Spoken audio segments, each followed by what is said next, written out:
Dès ses débuts, la théorie psychanalytique s'est consacrée à la question du traumatisme. De la conception de la théorie de la séduction entre 1895 et 1897, en passant par la distinction des névroses de guerre, Freud a permis d'une part la reconnaissance de l'étiologie des névroses en lien avec un trauma psychique dans l'enfance et d'autre part la reconnaissance du trauma de guerre chez les soldats traités à l'époque de déserteurs ou de simulateurs. Ainsi, au commencement, nous avons d'un côté la théorie de la séduction réelle abandonnée au profit de celle du fantasme, de l'autre celle du trauma de guerre qui débouche sur le postulat de la pulsion de mort. Dans les deux cas, il convient d'opérer avec le réel, l'autre nom du traumatisme. Qu'un événement soit arrivé ou fantasmé, nous verrons si l'un va sans l'autre, le réel est insoutenable, indicible, et constitue une butée pour le sujet. Comment s'opère le traitement des effets de ce réel dans la cure ? Réalité ou fantasmes sexuels sont-ils vraiment traitables de la même manière ? Quel lien pouvons-nous faire entre la théorie du fantasme et celle du trauma de guerre ? Quelle sortie clinique du trauma ? Nous tenterons de répondre à ces questions à l'appui de la clinique. Freud distingue deux temps dans le trauma psychique. Le premier temps est celui de l'événement proprement dit, au cours duquel le sujet ressent une émotion comme la frayeur, qui a valeur de choc. Les effets du traumatisme ne se produisent qu'à la survenue d'un second événement qui vient rappeler le premier jusqu'alors refoulé.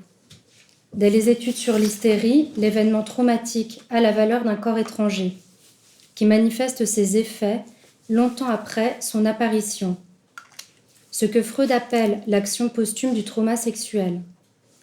Qui dit corps étranger dit également corps qui n'est pas reconnu par l'instance du moi sur le plan représentatif et par conséquent ce corps étranger ne peut être traité symboliquement ni assimilé psychiquement. L'événement traumatique est un coup de force qui crée au sein de l'appareil psychique un sentiment d'agression qui vient de l'intérieur, générateur d'angoisse devant laquelle il faut fuir. Dans le cas du trauma de guerre ou tout autre événement extérieur, survenant brutalement et pouvant avoir l'effet d'un trauma, l'agression vient de l'extérieur. Bombe, vue de corps arraché, blessure, perte d'un membre, chute, il est localisable. Et c'est peut-être cette localisation qui empêche et freine le travail psychique vers une sortie du trauma, alimentée par l'entretien des bénéfices secondaires qu'offre une prise en charge trop rapide, comme dans le cas de l'accident de travail. Pourtant, un événement réel ne vient pas empêcher la prise du fantasme qui est toujours présent. L'événement traumatique donne une réalité matérielle à une trame fantasmatique. C'est ce que Karl Abraham, dans son article « Contribution à la psychanalyse des névroses de guerre », développe en 1918. Il me semble que cette trame fantasmatique soit trop rapidement écartée au profit de la reconnaissance du statut de victime, empêchant toute élaboration du traumatisme. Ferenczi se montre plus précis dans sa reprise de la théorie freudienne du traumatisme concernant les effets internes du traumatisme. Il définit le traumatisme comme un choc équivalent à l'anéantissement de soi, dont la soudaineté ne peut être surmontée et dont la conséquence immédiate est l'angoisse devant la situation de déplaisir. Face à cela, la sortie du traumatisme s'effectue selon lui par l'autodestruction.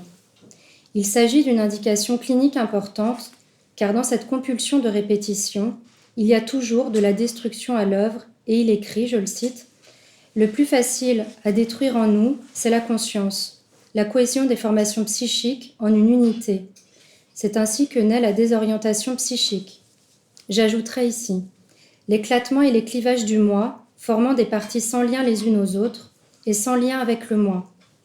Ainsi, ces parties ne communiquant pas entre elles, la réalité peut se voir entravée par des morceaux du passé dans un élan de retour du refoulé, mais des morceaux non reconnus pour ce qu'ils sont, des rejetons, mais sont alors pris pour des éléments appartenant à la réalité elle-même, mais des éléments parasites. Freud évoque le lien existant entre psychose et état traumatique par ce rapport à la réalité tronquée.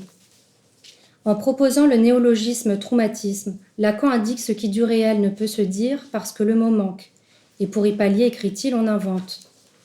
Combler le trou par l'imaginaire constitue une voie de traitement du trauma. J'aurais pu mourir. Si je ne m'étais pas retenue, je me serais écrasée. Ça, ce sont les paroles d'un patient. Mais rien de tout cela n'est arrivé. Pourtant, l'être s'y accroche. Par ce procédé, le sujet maintient un lien avec la réalité qui devient supportable. Ainsi, l'événement traumatique n'est jamais sans rapport avec un fantasme inconscient, comme première réponse qu'invente le sujet, pour reprendre les mots d'Ansermet, pour traiter l'insupportable du réel. Ferenczi poursuit et indique également ceci, je le cite, « Le comportement des adultes à l'égard de l'enfant qui subit le traumatisme fait partie du mode d'action psychique du traumatisme. En effet, leur réaction peut ou bien contenir, ou bien répéter et aggraver le traumatisme de l'enfant, dont l'appareil psychique est soumis aux effets des instances intramoïques des parents. C'est pourquoi dans la cure, en cas de traumatisme, le clinicien peut être mis dans cette position d'adulte traumatique. Lacan l'a bien repéré lorsqu'il dit, je le cite, « Tout parent traumatique est en somme dans la même position que le psychanalyste. La différence, c'est que le psychanalyste, de sa position, reproduit la névrose et que le parent traumatique, lui, la produit innocemment. Le clinicien reste attentif lors du passage au divan, position régressive qui met le corps en état de passivité et qui peut être difficilement supportable pour des psychanalysants ayant subi des agressions sexuelles ou des viols. Cependant, il n'y a pas à céder par peur ou par crainte, mais à suivre la technique psychanalytique. Ferenczi reprend ce concept freudien de clivage narcissique pour évoquer la création d'un lieu de censure, une partie clivée du moi. La technique psychanalytique consiste alors à supprimer les clivages en accédant aux couches profondes de l'inconscient par la voie de régression profonde. Dans ce cadre, Ferenczi évoque une transe profonde sans que nous ne comprenions très bien l'occasion de sa survenue. La technique de l'association libre a démontré qu'elle suffit pour accéder à ces couches profondes et que ce sont les résistances qui en freinent le passage. Résistances qui sont là pour une bonne raison, protéger le moi qui n'est pas prêt à entendre la vérité, ce qu'une psychanalyse amène progressivement à accepter. Merci.